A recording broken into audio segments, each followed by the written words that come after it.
माँ, ये राधिका है, तुम्हारी बहू। राधिका गांव में हॉस्पिटल में नर्स का काम करती है। बस हम दोनों में दोस्ती हो गई और हमने शादी कर ली।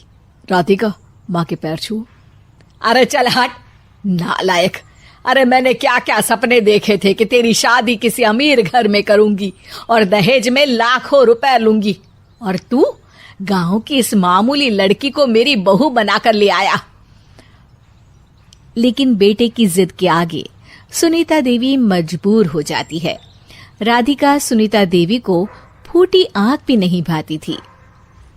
तुम चिंता मत करो भाग्यवान, हम दोनों मिलकर अपनी बहू को इतना सताएंगे कि वो हमसे तंग आकर ये घर छोड़कर चली जाएगी। फिर हम अपने बेटे की शादी किसी बड़े सेठ की बेटी से कर देंगे, ठीक है?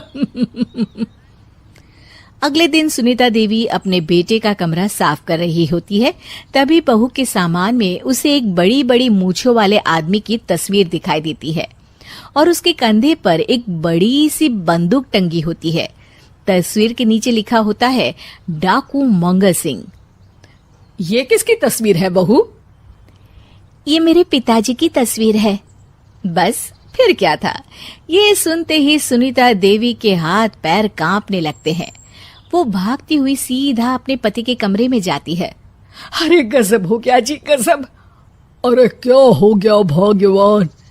हमारी बहू एक मशहूर डाकू मंगल सिंह की बेटी है। हे भगवान, अब क्या होगा? क्या कहा? डाकू मंगल सिंह? अरे मर गए रे। सुना है वो तो बड़ा ही खतरनाक डाकू है, मारता ज्यादा है गिनता कम है। लोग पुलिस वाले भी उसके नाम से कांपते हैं। अरे सुना है वो तो हर हफ्ते 2-4 लोगों का ऊपर का टिकट कटवा ही देता है। हे भगवान, अब हम क्या करेंगे? ये हमारे नालायक बेटे ने कैसी मुसीबत हमारे गले बांध दी। हाँ वो तो है, अगर हमने बहू को जरा भी तकलीफ दी तो उसका बाप मंगल सिंह हमें गोली से उड़ा देगा। अब जो मैं कहता हूँ उसे ध्यान से सुनो। तुम बहू से बिल्कुल घर के काम मत करवाना, और ध्यान रहे उसे किसी प्रकार की तकलीफ नहीं होनी चाहिए, समझ गई ना?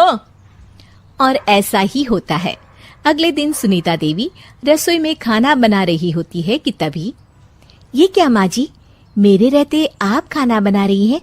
चलिए हटिए, मैं खाना बना देती हूँ। अरे नहीं नहीं बहू, तू यहाँ क्यों आ गई? जा तू अपने कमरे में जाकर आराम कर, मैं खाना बना लूंगी।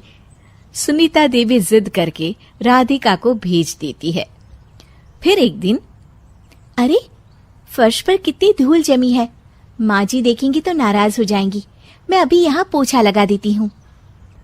राधिका जैसे ही पोछा लगाने लगती है कि तभी उसके ससुर की नजर उस पर पड़ती है। बंसीलाल भागता हुआ वहां आता है। अरे नहीं नहीं बहू, तुम ये क्या गजब कर रही हो? बहू तो बेटी समान होती है और हम ना अपनी बेटियों से काम नहीं करवाते। तुम आराम से बैठकर YouTube पर किड लॉजिक चैनल की सास बहू की कहानियां देखो। वो लोग ना बहुत अच्छी अच्छी कहानियां बनाते हैं। सच? आप देखते हैं? अरे मैं तो रोज देखता हूँ।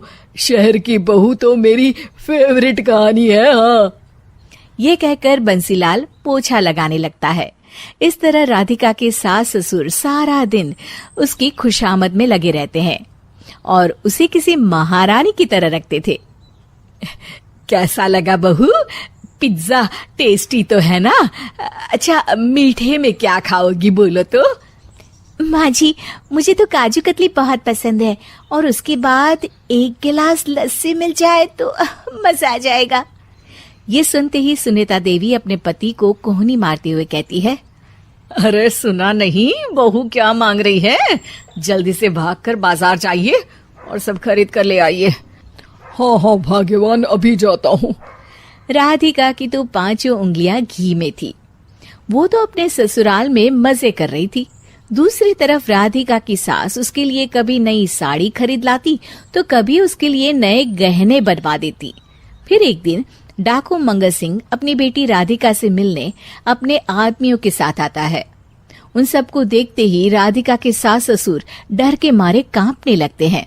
मर गया रे, डाकू मंगल सिंह तो सच में कितना डरावना दिखता है, ऊपर से इतनी बड़ी बंदूक लेकर घूमता है। कैसे हैं समधी जी? क्या हुआ? आप इतना घबरा क्यों रहे हैं? और आपको इतना पसीना क्यों आ रहा है? आपकी तबीयत तो ठीक है ना? जी अभी तक तो ठीक है, पर लगता है बहुत जल्द खराब होने वाली है। क्या कहा आपने? जी जी कुछ नहीं, बताइए बताइए कैसे आना हुआ। दरअसल आज आपके शहर में हमारी नाटंकी मंडली का प्रोग्राम है, तो इसी बहाने सोचा बेटी का ससुराल भी देखता चलूं।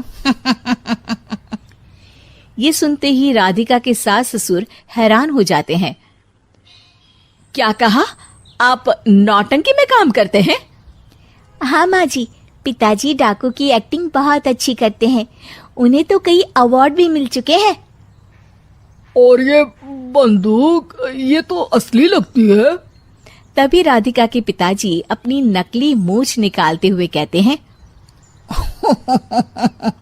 इस मूंछ की तरह यह बंदूक भी नकली है। ये तो छर्रे वाली बंदूक है। इससे तो मैंने आज तक चिड़िया भी नहीं मारी। और खोदा पहाड़ निकला चूहा। इसका बाप तो मामूली नौटंकी वाला निकला, और हम इससे डर कर बहू की नौकरों की तरह सेवा कर रहे थे। आपने सही कहा जी, इसके पीछे मेरे कितने पैसे खर्च हो गए, और काम कर करके मेरी तो कमर टूट गई सो अलग। अरे बहू, तूने अपने पिताजी के बारे में हमें पहले क्यों नहीं बताया? राधिका मुस्कुराते हुए कहती है, आपने तो कभी पूछा ही नहीं ना माँ जी। लॉकडाउन से पहले गीता के घर का नजारा कुछ ऐसा था कि रोहन ऑफिस जाता था और शिवन स्कूल। जिनके घर से जाने के बाद गीता काम खत्म करके बाकी समय आराम करती थी। लेकिन लॉकडाउन के बाद ऑफिस और स्कूल घर में ही खुल गए, और इससे गीता का हाल वो तो आपको देखने में ही मजा आएगा। शिवेन, ओ शिवेन, महाराज उठने के लिए क्या 21 तोपों की सलामी लेंगे? अरे बिस्तर से बाहर निकल, ऑनलाइन क्लास स्टार्ट होने वाली है। अरे तुम भी हद करती हो, स्पीकर की तरह चिल्लाने की क्या जरूरत है? दिख नहीं रहा मेरी कॉन्फ्रेंस चल रही है। अब कैमरा और स्पीकर ऑन कर रहा हूं, मुझे कोई शोर नहीं चाहिए। इस पर जैसे ही रोहन लैपटॉप का कैमरा और स्पीकर ऑन करता है, तभी कुकर की सीटी बजती है। करा लो अब इसे चुप। लॉकडाउन नहीं हुआ, मेरी मौत का फरमान जारी हो गया। दोनों बाप बेटे ने नाक में दम किया हुआ है। ऐसा बोलकर गीता वहां से शिविन के कमरे में पहुंच जाती है, जहां शिविन अभी भी सो रहा होता है। ओ आलसी, अब अगर 5 मिनट में नहीं उठाना तो आज तेरा गेम और यूट्यूब कैंसिल। माँ की बात सुनकर शिविन बिना 1 मिनट गंवाए उठ खड़ा होता है। उठ गया, अभी नहाकर भी आता हूँ। ये नाटक कहीं और, मुंह पर गीला कपड़ा मार और पढ़ने बैठ। शिविन की ऑनलाइन क्लास स्टार्ट हो जाती है, जिस पर गीता उसे वहां बिठाकर रसोई में चली जाती है। थोड़ी देर में उसे कमरे से कुछ आवाज सुनाई देती है, जिसे सुनकर वो कमरे में वापस आती है। हाय राम, तुझे क्लास अटेंड करने के लिए बोला था, कैमरा ऑफ करके बिस्तर पर नाचने के लिए नहीं बोला था। मम्मी मुझे कुछ समझ नहीं आ रहा, आप बाद में पढ़ा देना ना, वैसे भी अटेंडेंस तो लगी गई है। हाँ बेटा, जरूर बन जा, तू अभी से हम सबका बाप बन जा। अरे नहीं मतलब कहाँ से लाते हो इतना दिमाग, और पढ़ाई करते हुए ये चला कहाँ जाता है? नाइस क्वेश्चन, दिमाग से पूछकर बता दूंगा। शिविन की बातों से परेशान होकर गीता उसे मारने के लिए जैसे ही आगे बढ़ती है, तभी वो कमरे से बाहर भाग जाता है। अब शिविन आगे और गीता हाथ में चप्पल पकड़े उसके पीछे पीछे पूरे घर में दोनों घूम रहे होते हैं। इसी बीच वो रोहन के पास पहुंच जाता है, और शिविन को मारने वाली चप्पल रोहन के लैपटॉप पर जाकर गिरती है। ओए माँ! मम्मी, अब पापा को चप्पल मार रही हो? वो आज तक के रिपोर्टर, चुपचाप जाकर क्लास अटेंड कर ले, नहीं तो अगली तेरे पीछे लगेगी। इस पर शिविन वहां से चला जाता है, जिसके बाद रोहन गीता से कहता है, इस सर्कस के लिए कुछ बोलना चाहोगी? अरे क्या करूं, जब से तुम दोनों घर में रहने लगे हो, घर अपने आप ही सर्कस बन गया है, और मैं तुम्हारी नौकर। कभी बेटी को संभालो तो कभी बाप के नखरे उठाओ। इन्हीं सब उथल पुथल में दिन बीतते रहते हैं, जिसमें हर रोज घर के अंदर कुछ नया सियप्पा खड़ा मिलता है, जो ज्यादातर शिविन और रोहन के ऑनलाइन स्कूल और ऑफिस से रिलेटेड ही होता है। एक सुबह, शिविन चल उठ, आज की क्लास जल्दी है। कैमरा ऑफ करके आप अटेंड कर लो। अरे ऐसे छित्तर पड़ेंगे, दादी नानी सब एक साथ याद आ जाएंगी। गीता की लाख मशक्कतों के बाद क्लास तो खत्म हो जाती है, लेकिन उसके बाद शिविन फोन इस्तेमाल करते हुए इंस्टाग्राम रील बनाने लगता है। रसोड़े में कौन था? तुम थी, मैं थी, कौन था? कौन था? हाँ, मैं गरीब हूँ, मैं गरीब हूँ। अरे ओ गरीब के बेटे, आजा, मैं बनाती हूँ तुझे गरीब। मैं बताती हूँ रसोड़े में कौन था। पढ़ाई करने बोलो तो इनकी माँ मर जाती है, और ये पागलपंतियां जितनी मर्जी करा लो। गीता शिविन को डांट रही होती है, तभी रोहन बीच में बोल पड़ता है। अरे बच्चा ही तो है, इतना गुस्सा क्यों कर रही हो?